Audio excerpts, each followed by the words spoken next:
하나님께서 오늘 이 아침에 우리에게 주시는 말씀은 요한복음 3장 16절부터 18절까지 말씀을 가지고 하나님이 세상을 이처럼 사랑하사라는 제목으로 말씀을 나누려고 합니다. 짧은 우리 3절의 말씀이니까 우리 함께 한 목소리로 우리 읽었으면 좋겠습니다. 시작. 하나님이 세상을 이처럼 사랑하사 독생자를 주셨으니 이는 그를 믿는 자마다 멸망하지 않고 영생을 얻게 하려 하심이라. 하나님이 그 아들을 세상에 보내신 것은 세상을 심판하려 하심이 아니요 그로 말미암아 세상이 구원을 받게 하려 하심이라. 그를 믿는 자는 심판을 받지 아니하는 것이요 믿지 아니하는 자는 하나님의 독생자의 이름을 믿지 아니하므로 벌써 심판을 받은 것이니라. 아멘. 아멘. 오늘 이 말씀은 제가 지난 그 수요일에 그 불어 성경 공부 시간에 나누었던 말씀인데 다시 한번 이 말씀에 너무 이제 귀한 메시지가 담겨 있기에 오늘 이렇게 한국어로 다시 이제 정리하고 또 이렇게 수정을 해서 이렇게 말씀을 나누려고 합니다. 자, 이 요한복음 3장 16절 말씀은 뭐 우리 이 자리에 있는 분들뿐만 아니라 그리스도인이라면 그리고 또 교회 신앙생활을 해본 사람이라면 최소한 한 번 이상은 정말 다 들어봤고 다 잘 알고 있는 말씀이기도 합니다. 그 이유는 이 말씀이 어떻게 보면 또 요한복음의 핵심이 되는 말씀이기도 하고 또 뿐만 아니라 성경 전체의 핵심이 되는 말씀. 그래서 만약에 성경에서 가장 중요한 말씀 한 절만 뽑으라고 말을 한다면 분명히 이 요한복음 3장 16절 말씀을 뽑게 될 것입니다. 자, 그래서 본문 이제 다시 이 말씀을 읽어보면 하나님이 세상을 이처럼 사랑하사 독생자를 주셨으니 이는 그를 믿는 자마다 멸망하지 않고 영생을 얻게 하려 하심이라. 자, 이 말씀은 하나님께서 독생자 예수 그리스도를 이 땅에 보내신 이유가 뭐라고 말하고 있어요? 세상을 사랑하셨기 때문이다라고 말씀하고 있습니다. 자, 그런데 여기서 이처럼 이라는 이 단어가 들어가 있음을 보게 되는데 사실 이 단어는 굳이 넣지 않아도 충분히 이 문장이 형성되는데 문제가 없습니다. 하나님이 세상을 사랑하사 독생자를 주셨으니 라고 말을 해도 충분히 이해할 수 있는데 굳이 여기에 하나님이 세상을 이처럼 사랑하사라고 추가한 이유는 그 뒤에 나오는 내용들 때문입니다. 자, 결국 하나님께서는 요한복음의 저자인 이 요한을 통해 전하고자 하는 이제 메시지는 하나님이 세상을 이와 같은 방법으로 사랑하셨다는 것을 말씀해 주기를 원하셨던 것입니다. 자, 그래서 이 16절 말씀을 통해 우리가 깨닫게 되는 것은 이 두 가지 메시지를 전달하고 있음을 깨닫게 됩니다. 자, 첫 번째 메시지는 뭐냐면 하나님께서 세상을 사랑하셨기에 멸망할 수밖에 없는 자들이 독생자 예수 그리스도를 믿음으로 말미암아 멸망하지 않게 하셨다는 메시지입니다. 자, 그래서 다시 한번 하나님께서는 세상을 사랑하셨기에 멸망할 수밖에 없는 자들이 독생자 예수 그리스도를 믿음으로 말미암아 멸망하지 않게 하셨다라는 그 메시지를 전달하고 있습니다.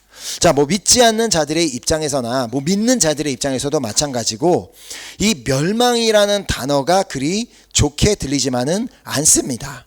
자, 그래서 이러한 단어를 듣게 되면 하나님의 사랑에 대한 그 반문을 제기할 수도 있습니다. 특히나 믿지 않는 사람들의 입장에서는 아니 무슨 하나님은 사랑의 하나님이시라며 어떻게 믿지 않는다고 그 사람들을 멸망시켜 버릴 수 있는가?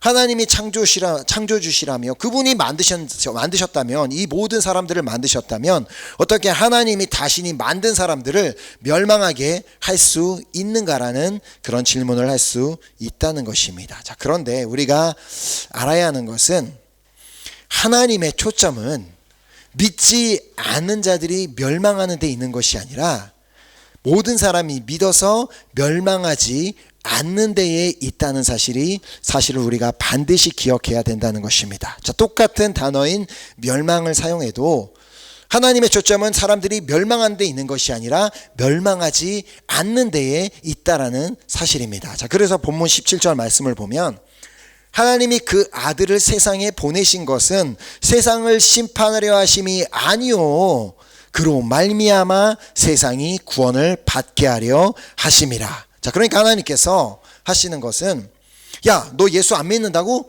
그럼 너 지옥에 나가. 그렇게 하시는 것이 아니라 이 세상의 모든 사람이 당신의 아들 예수 그리스도를 믿기를 너무나 간절히 원하시지만, 그러나 그들이 믿지 않기 때문에, 하나님이 독생자를 보내셨지만 여전히 믿지 않기 때문에 그들은 자신의 죄로 인해 멸망당하게 되고 마는 것입니다. 자, 그래서 본문 18절 말씀을 보면, 그를 믿는 자는 심판을 받지 아니하는 것이요 믿지 아니하는 자는 하나님의 독생자의 이름을 믿지 아니하므로 벌써 심판을 받은 것이니라.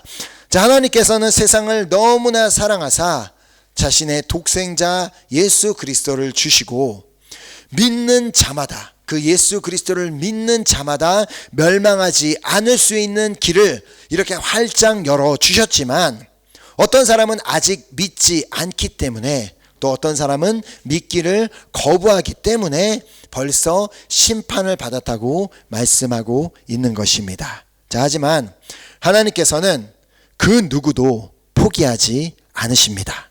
너가 나 믿기를 거절하느냐? 그러면 멸망해라 하시는 분이 아니라는 것입니다. 그 어떠한 사람도 끝까지 포기하지 않고 마지막 순간에까지도 저 아들이 멸망하지 않고 예수 그리스도를 믿고 멸망하지 않았으면 좋겠다라는 그 마음을 우리 하나님이 가지고 계시는 것입니다. 자, 그래서 로마서는 말씀합니다. 로마서 5장 8절에 우리가 아직 죄인 되었을 때에 그리스도께서 우리를 위하여 죽으심으로 하나님께서 우리에 대한 자기의 사랑을 확증하셨느니라. 아멘. 자, 이것이 바로 요한이 하나님이 세상을 이처럼 사랑하사라고 말씀한 이유입니다.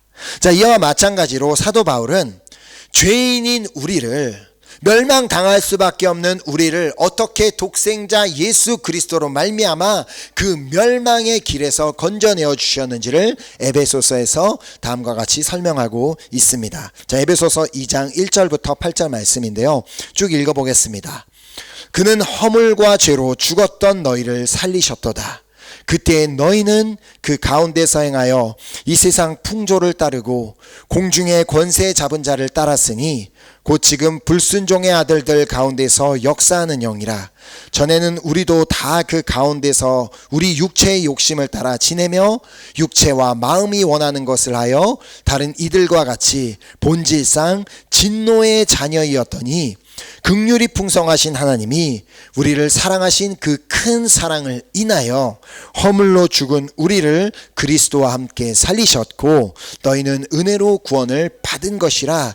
또 함께 일으키사 그리스도 예수 안에서 함께 하늘에 앉히시니 이는 그리스도 예수 안에서 우리에게 자비하심으로써 그 은혜의 지극히 풍성함을 오는 여러 세대에 나타내려 하심이라. 너희는 그 은혜에 의하여 믿음으로 말미암아 구원을 받았으니 이것은 너희에게서 난 것이 아니요 하나님의 선물이라. 아멘. 자, 결국 죄인인 우리, 당연히 멸망당할 수밖에 없는 우리가 멸망하지 않게 되는 이유는 예수 그리스도를 믿음으로 말미암아 예수 그리스도를 믿는 자들은 의롭다 하심을 얻게 되었기 때문입니다. 자, 이것이 바로 은혜로 구원을 받았다라고 말하는 이유입니다.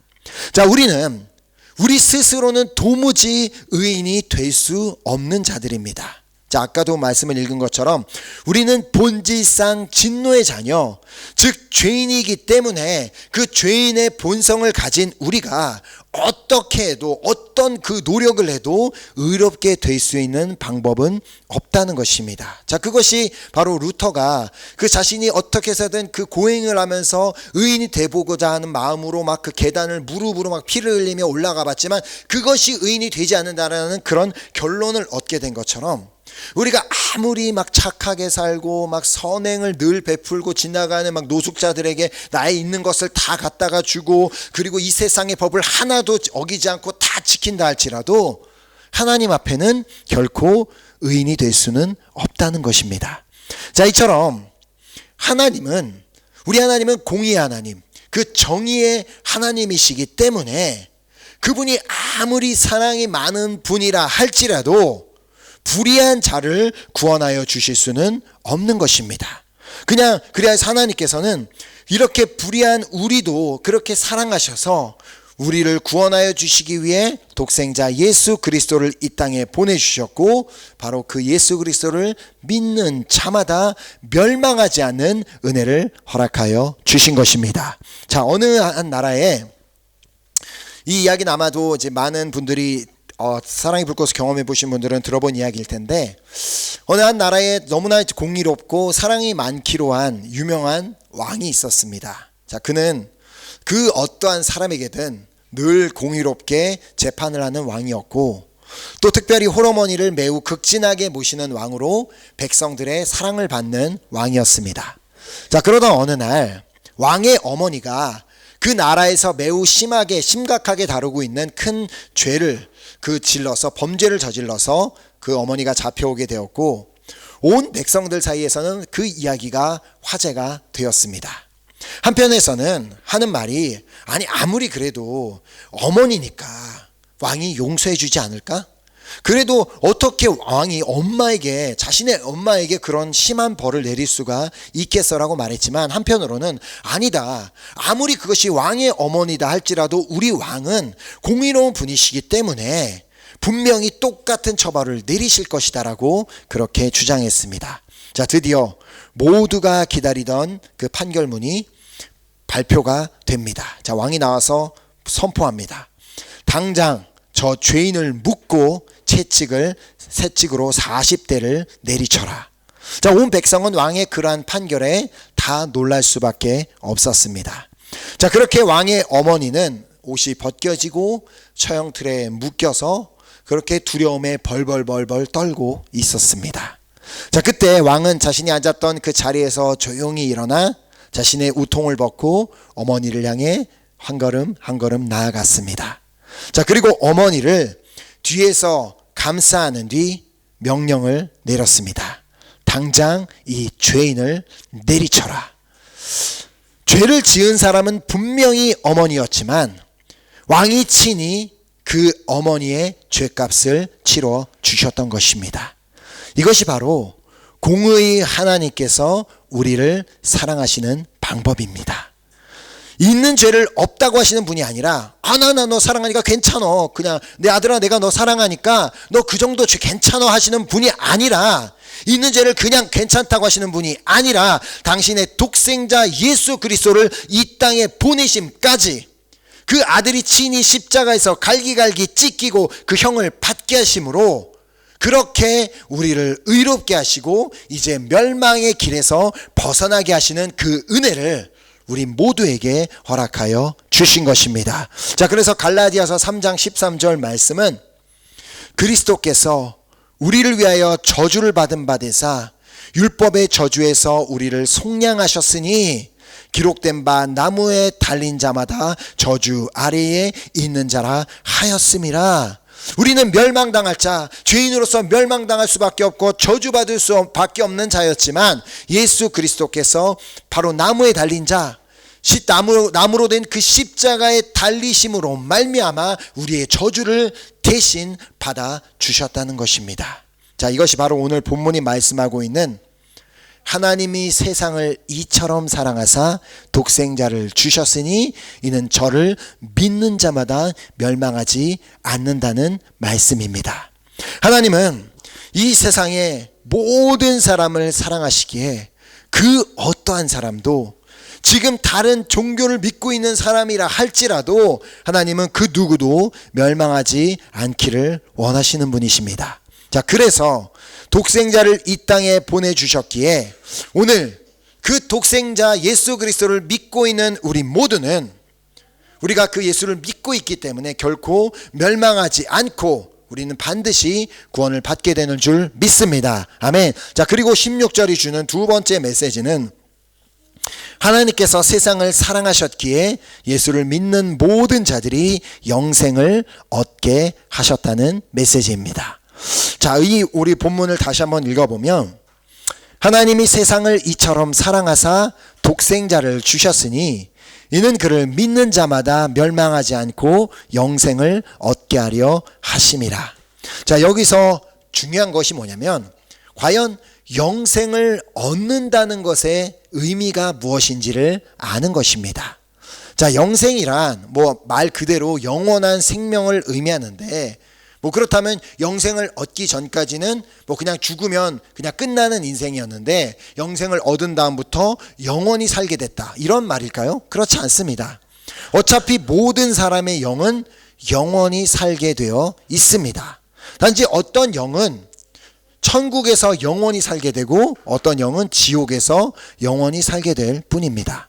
자, 그러므로 영생을 얻게 된다는 말은 단지 죽지 않고 영원히 살게 된다라는 말을, 그런 뜻만을 의미하고 있지 않다는 것을 우리는 알게 됩니다. 자, 이제 예수님께서 하신 말씀을 통해서 영생을 얻는다는 것이 무엇을 의미하는지를 보겠습니다. 마태복음 25장 46절 말씀을 보면 그들은 영벌에 의인들은 영생에 들어가리라 하시니라. 자, 이 말씀은 예수님께서 재림의 때에 양과 염소를 구분할 것에 대해서 말씀하시며 내리신 결론입니다. 자, 양은 그 오른편에, 그리고 염소는 왼편에 두시겠다라고 말씀을 하시며, 양이 누구냐면 주님께서 만나게 하신 형제들 중에 지극히 작은 자 하나가 줄일 때 먹을 것을 주었고, 목마를 때에 마실 것을 주었고, 나그네 되었을 때에 영접하였고, 헐벗었을 때에 그에게 옷을 입혔고, 그가 병들었을 때에 돌아보았고, 옥에 갇혔을 때에 그에게 찾아가서 본 사람이 바로 그 사람이 양이라고 말씀하십니다. 자, 그리고 염소란 주님께서 만나게 하신 형제 중에 지극히 작은 자 하나에게 방금 말한 이런 것들을 행하지 않은 사람이다 라고 그렇게 말씀하십니다. 자, 그러면서 이런 것들을 행하지 않은 자들은 영벌에, 그리고 의인들은 영생에 들어갈 것이다 라고 말씀하셨습니다. 자, 결국 내 이웃을 내 자신같이 사랑하라, 이 율법의 완성이 되는 말씀을 실천으로 옮긴 자들이 의인이라고, 양으로 부름을 받게 되며 바로 그들이 영생에 들어갈 것이라고 말씀하신 것입니다. 자, 그런데 여기 다시 한번 이 말씀을 보면 예수님께서는 그들은 내 이웃을 내 몸과 같이 사랑하라는 그 율법을 완성하는 그 말씀을 행한 의인들은 영생을 얻으리라고 말씀하신 것이 아니라 뭐라고 말씀하셨어요? 영생에 들어가리라 라고 말씀하셨음을 우리는 주목해 봐야 합니다. 자, 그렇다면 우리가 보통 이제 예수를 믿고 우리가 의롭게 되어 구원을 받게 된 사람들이 가는 곳을 우리가 뭐라고 부릅니까? 천국이라고 부릅니다. 성경에서는 이 천국을 하나님의 나라라고 말하기도 하고 또 하늘나라라고 그렇게 말하기도 하고 있습니다. 자, 그런데 보통 우리는 이 하나님의 나라를 천국이라고 부르기 때문에 하늘나라, 그러니까 이 나라가 어디 하늘 어디에만 있는 것으로 생각하는 경향이 있습니다. 자, 그리고 죽어서야만 가는 곳이 천국이라는 생각이 있다는 것입니다. 자, 그렇다면 우리가 요한복음 5장 24절 말씀을 한번 보면, 내가 진실로 진실로 너희에게 이르노니 내 말을 믿고 또 나를 보내신 이를 믿는 자는 영생을 얻었고 심판에 이르지 아니하나니 사망에서 생명으로 옮겼느니라. 자, 오늘 본문 말씀도 그렇고 지금 이 요한복음 5장 24절 말씀도 그렇고, 영생을 얻는 것은 믿는 자에게 지금 이루어지는 것이지, 그러니까 현재형으로 이루어지는 것이지 앞으로 이루어지는 것, 미래형이 아님을 분명히 말씀하고 있습니다. 뭐라고요? 나를 보내신 이를 믿는 자는 영생을 얻었고 얻을 것이다 라고 말씀하신 것이 아니라 영생을 이미 얻었다라고 말씀하셨음을 우리가 보게 됩니다. 자, 그렇다면 영생은 즉 하나님의 나라를 의미한다고 했기에 하나님 나라 역시도 내가 죽은 곳에나 가는 그런 미래형의 어떤 나라가 아닌 이미 내가 그 하나님 나라 역시도 현재형, 그러니까 지금 내가 그 하나님 나라에 있음을 의미하는 것입니다. 자, 그러니까 예수 그리스도를 믿는 자가 영생을 얻게 되었다는 것은 이미 그 예수 그리스도를 믿는 자는 하나님 나라에 살게 되었다라는 것을 말씀하고 있는 것입니다. 자, 그렇게 하나님께서 세상을 사랑하사 독생자를 주신 것은 그를 믿는 자마다 하나님 나라에서 살게 하시기 위함이라고 볼 수 있게 되는 것입니다. 자, 그렇다면 하나님의 나라에 사는 것이 무엇입니까? 먼저는 하나님 나라에 산다는 것은 바로 그 왕이신 그 하나님을 내가 왕으로 모시고 그 하나님의 다스림을 받는 삶을 사는 것을 의미합니다. 하나님 나라에 산다고 하지만 내가 원하는 대로 내가 왕이 되어서 사는 것은 그것이 하나님 나라에 사는 것이 아니라 정말 하나님이 왕 되심을 내가 인정하고 그렇게 믿는다면 하나님이 왕 되심을 고백하고 그 주님의 다스림을 받는 삶을 사는 것을 의미한다는 것입니다. 자, 삶의 주인이 내가 아닌 하나님이 된다면 우리에게 주어지는 놀라운 은혜가 있는데 그것은 그분께 우리의 삶을 맡길 수 있다는 것입니다. 자, 이 세상에 지금 우리가 세상을 대통령을 비난하고 왕들을 비난하고 그 왕들은 결코 자신들의 늘 민생하지만 100% 책임져 줄 수 있는 분들이 아닙니다. 그러나 우리 왕이 누구십니까? 우리 왕이 한번 그 성경을 통해 약속을 우리에게 약속하셨다면 그분은 반드시 지키시는 신실한 분이 우리의 왕이기 때문에 우리는 정말 그분께 우리의 삶을 맡겨드릴 수 있는 그 놀라운 은혜를 우리가 누리며 살고 있다는 것입니다. 자, 이 세상의 그 어떠한 짐도 내가 지고 갈 필요가 없이 수고하고 무거운 짐진 자들아 다 내게로 오라 내가 너희를 쉬게 하리라라고 말씀하시는 그 주님의 음성을 듣고 그냥 주님 앞에 나아가서 그 짐을 내려놓기만 하면 되는 그 놀라운 은혜를 우리가 이미 누리며 살고 있다는 것입니다. 자, 이것이 영생을 얻은 자, 바로 하나님 나라에 살고 있는 자의 삶입니다. 자, 또한 하나님의 나라에 사는 것이 무엇인지를 로마서 14장 17절이 말씀하고 있습니다. 하나님의 나라는 먹는 것과 마시는 것이 아니요 오직 성령 안에 있는 의와 평강과 희락이라. 자, 하나님의 나라는 단순히 우리가 생각하는 것처럼 그냥 이렇게 이 세상의 나라를 살아가는 것과 똑같은 방식으로 그냥 먹고 살고 그냥 어느 집에 사는 그것이 그런 것이 하나님 나라가 아니라 이 하나님 나라에 산다는 것은 성령님의 도우심을 받으며 사는 삶을 의미합니다. 자, 성령을 통해 우리가 누리게 되는 세 가지 은혜가 있다고 여기 말씀하고 있습니다. 뭐라고요? 의와 평강과 희락이라. 이 세 가지를 누리며 산다는 것. 근데 그러나 우리가 이렇게 살고 있는 이 세상은 우리에게 이 세 가지 은혜를 결코 제공하지 않습니다. 자, 오히려 이 세상에 있는 건 뭐예요? 오히려 불의와 불안과 우울함, 이것만 존재할 뿐입니다. 이 세상을 보면 늘 정치인들 아무도 정치에 대해서 마음 든 사람 없잖아요. 의의가 존재하는 것이 아니라 정의가 존재하는 게 아니라 늘 불의만 존재하고 있고, 그리고 지금 일어나는 전쟁과 이런 바이러스 상황으로 인해 늘 이 세상에 사는 사람들은 불안을 가지고 살 수밖에 없고, 그리고 정말 이 세상이 지금 가져다주는 영이 뭐예요? 우울의 영. 그래서 수많은 사람들이 그냥 우울함에 둘러싸여서 그렇게 살고 있는 이 세상은 그런 것밖에 주지 않지만, 그러나 하나님 나라에 사는 자들, 비록 우리 육신이 지금 이 땅에 살고 있지만 우리 영은 이미 하나님의 나라에 살고 있기 때문에 우리는 성령을 통해 의와 평강과 희락을 누리게 된다는 것입니다. 자, 이것이 바로 성령님께서 우리 안에서 하시는 일이기 때문입니다. 요한복음 14장 26절에 보혜사 곧 아버지께서 내 이름으로 보내실 성령, 그가 너희에게 모든 것을 가르치고 내가 너희에게 말한 모든 것을 생각나게 하시리라. 아멘. 자, 그래서 성령님께서는 아까도 말씀을 드린 것처럼 예수를 믿는 우리가, 준호야 너는 이제 예수를 믿었기 때문에 의롭게 되었단다, 그렇게 말씀이 너에게 말씀하고 있다라고 그 말씀들을 생각나게 하여 주시는 분이 우리의 성령님이라는 것입니다.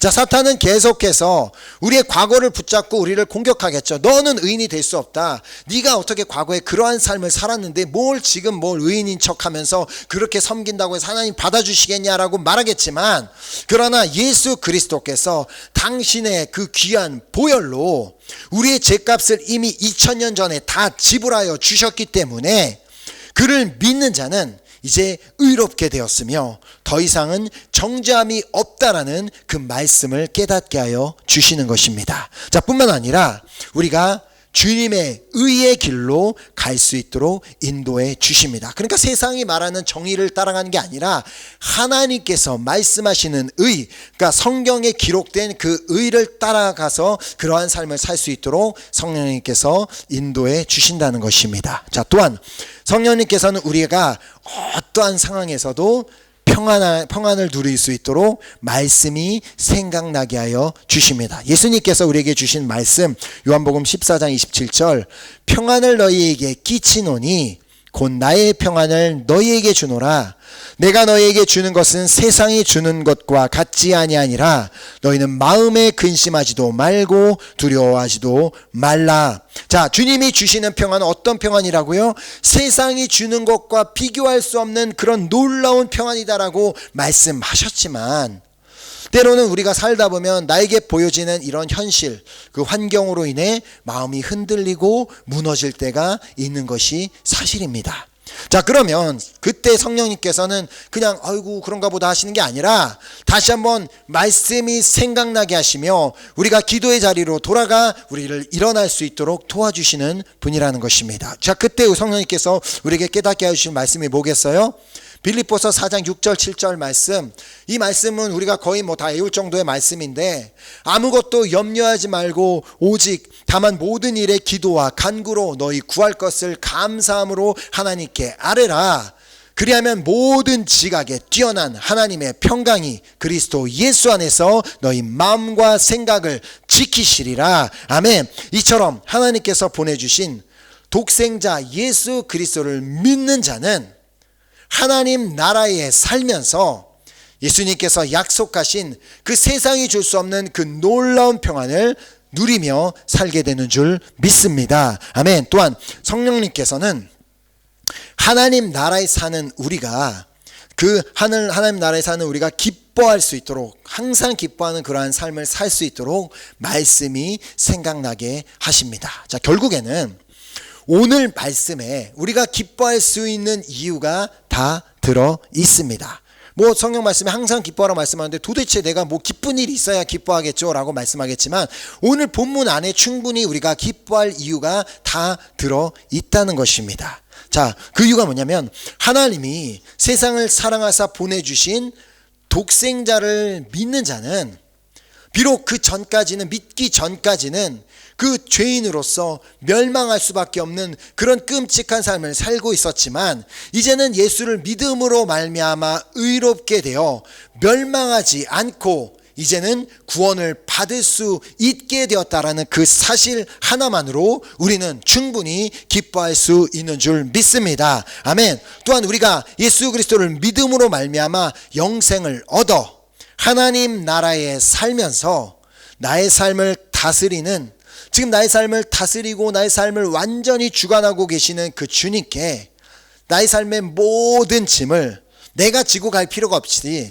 다 그분께 맡겨드릴 수 있게 되었으니 우리는 충분히 기뻐할 이유가 있는 줄 믿습니다. 아멘. 자, 우리가 다시 한번 오늘 본문 말씀 읽으면, 하나님이 세상을 이처럼 사랑하사 독생자를 주셨으니 이는 그를 믿는 자마다 멸망하지 않고 영생을 얻게 하려 하심이라. 아멘. 자, 그러므로 오늘 우리가 하나님께서 우리를 사랑하신다는 그 사실을 정말 믿는다면, 우리를 너무나 사랑하셔서 독생자 예수 그리스도를 우리를 위해 보내주셨음을 믿는다면, 정말 말만이 아니라 진짜로 믿는다면, 이제는 멸망할 수밖에 없는 나를 그 구원의 길로 인도하신 그 은혜에 감사하고 또 기뻐하며, 또 영생을 얻고 하나님 나라에 살게 하신, 하나님 나라에서 하나님의 다스림을 받으며 하나님께 맡겨드리는 삶, 하나님께서 부으시는 그 평안과 기쁨을 누리며 살게 하신 그 은혜에 감사하고 기뻐하는 그러한 저와 또 여러분 모두가 되시기를 예수 그리스도의 이름으로 축복합니다. 아멘. 이 시간 우리 다시 한번 우리 찬양 드리고 우리 함께 우리 결단하는 우리 기도하며 나아갔으면 좋겠습니다.